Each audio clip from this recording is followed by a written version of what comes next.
My name's Florian Bates. I'm 12 years old and a 7th grader at Alice Steele Middle School in Washington, D.C. My two favorite foods are pizza and egg rolls. I'm on the student council, I'm in the Scrabble club, and I plan to try out for soccer. I also work for the FBI. I know, that last one kind of comes out of the blue, doesn't it? Technically, they classify me as a covert asset, which sounds very James Bond spy-like, but only means they want to keep me a secret. After all, it would be pretty embarrassing for them to admit they get help from a 12-year-old.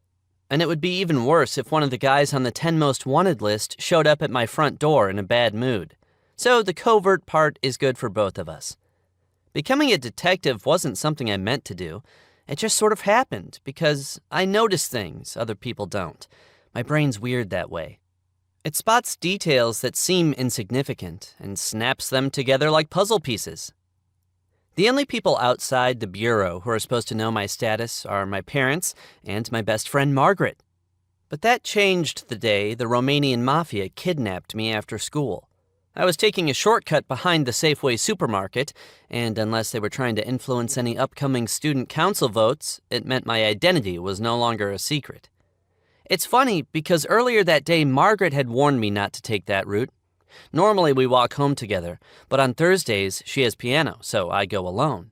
That's when I look for shortcuts, not because I'm in a hurry, but because it's like another puzzle. "There are a lot of dumpsters back there," she pointed out when I told her about it. "And you know what Ben Franklin said about dumpsters? Nothing good ever happens when you're surrounded by them."